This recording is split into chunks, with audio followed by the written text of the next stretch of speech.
इसलिए ब्राह्मणों की ही दशा खराब है तो क्या होगा? है? ब्राह्मणों की दशा खराब है तो क्या होगा? समाज की दशा सुधरेगी? बहुत बुरी हालत है।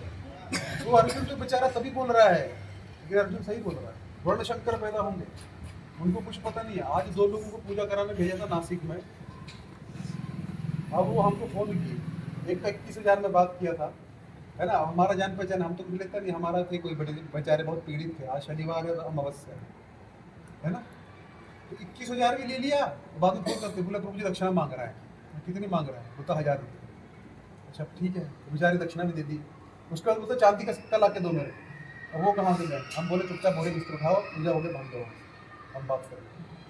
क्या करेगा बेचारा? 21,000 रुपये लिया, उसमें 1,000 रुपये वो लगवाया, एक लड़के को रुकना था, उसका बस छूट गया, उसको बोलता है 1,200 रुपये लगेगा रूम, रूम खाली पड़ा रहता। इसमें शिक्षक तो हम लोग हैं यार, थोड़ा दया धर्म तो होना चाहिए ना व्यक्ति में जी।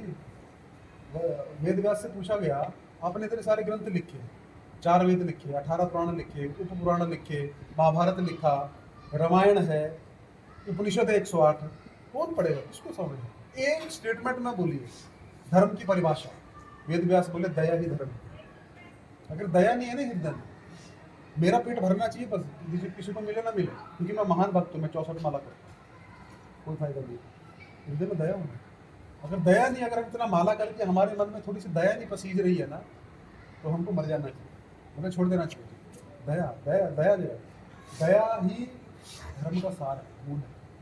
तो हमको सुन के तब से बहुत डिस्टर्ब हो गया, हम बोले क्यों करवाने का यार, क्या उसका लगेगा उसके हाथ में, है ना। इतना इतना कराने के बाद, इतना इतना पैसा देने के बाद जो व्यक्ति जो है संतुष्ट नहीं हो रहा है, इतना इतना देने के बाद व्यक्ति के जीने का कोई लाभ नहीं। ये शरीर तो मिला है दूसरों को देने के लिए, है ना, कौन तैयार है? लेकिन कोई नहीं।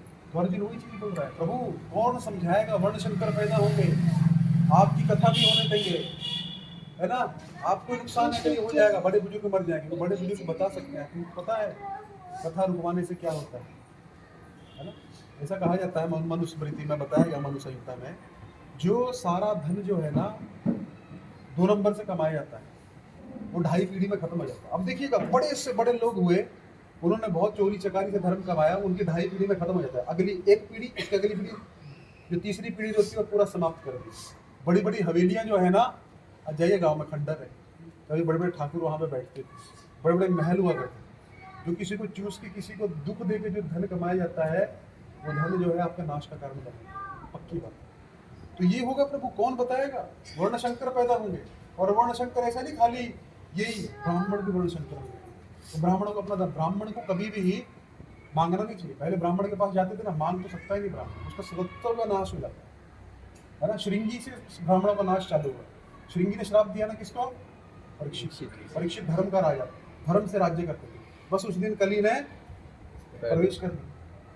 तो शमीक ऋषि यही बोले, तुमने आज जो किया ना, आज से ब्राह्मणों का फॉल डाउन चालू हुआ, तुमने अपनी शक्ति का दुरुपयोग किया, तुमको अहंकार था कि हमारे में शक्ति है, अब तुमने धर्म के राजा को ऐसा किया है, तुमने भगवान के कार्य को रुकवाया है, अब तुम्हारा भी पतन चालू है। तो आपको पता है भृगु ने लात मारी थी, लक्ष्मी जी ने श्राप दिया था, विष्णु ने श्राप मारा, लात मारी थी ना, ब्राह्मण तुम हमेशा गरीबी रहोगे, तुम्हारे पास करोड़ों अरबों भी हो जाएगा ना, संतुष्टि नहीं आएगा। अब देख सकते हैं, देखिए पूजा करा रहे होते हैं, एक फोन पे हाँ आ रहा हूँ 2 बजे, बस मंत्र पढ़ने नहीं आते, कुछ नहीं आता, हम तो देख रहे हैं पैसा चाहिए, और जिंदगी भर से कर रहे हैं।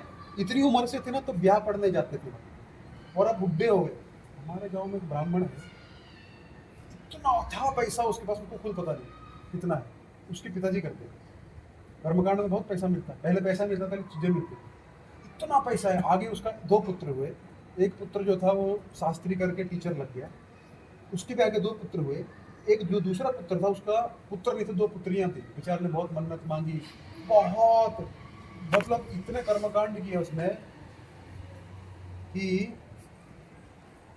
कभी इधर कभी उधर मन्नत मांगी, एक पुत्र उत्पन्न हुआ, ठीक है, एक पुत्र उत्पन्न हुआ।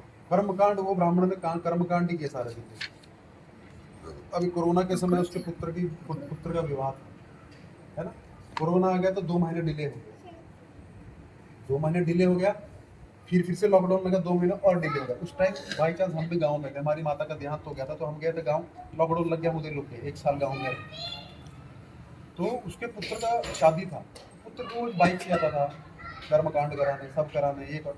उनके पास इतना पैसा है कि अगले जो पहले पुत्र के जो दो पुत्र हैं, एक बोलता मेरे को ये काम नहीं करना, मैं बिजनेस खोलूंगा। इतना पैसा करेंगे क्या उसको? और सब वो पैसे में कुछ हिसाब किताब तो होता नहीं, सब अंदर होता। उसने इतना बड़ा फर्नीचर का दुकान खोला, करोड़ों का दुकान होता उसका। उससे छोटा वाला जो था पढ़ाई पढ़ाई लिखाई नहीं चाहिए, वो उसके साथ ज्वाइन हो गया। अभी दूसरा जो पुत्र था वो ब्राह्मण का, ये ब्राह्मण है, इसका दो पुत्र हैं, इस पुत्र के दो पुत्र हैं, इनका स्टोरी बता दिया। ये जो पुत्र है छोटा वाला, ये कर्मकांड ही करता है ना। और इसके दो लड़कियां थी इस वाले की। इसका फिर एक पुत्र हुआ 20 साल बाद, वो पुत्र भी बड़ा हुआ, 22-23 साल का था, वो भी कर्मकांड ही करता था। कोरोना आया, कोरोना के कारण उसकी शादी होने वाली 2 मिनट डिले हुई। हम उसको रोज देखते थे, बाइक से जाता था, हट्टा कट्टा लड़का।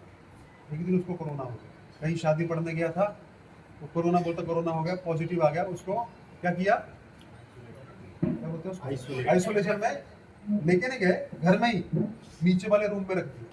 अच्छा, नीचे वाले रूम में रख दिया, तो नीचे वाले रूम में उसको उधर ही खाना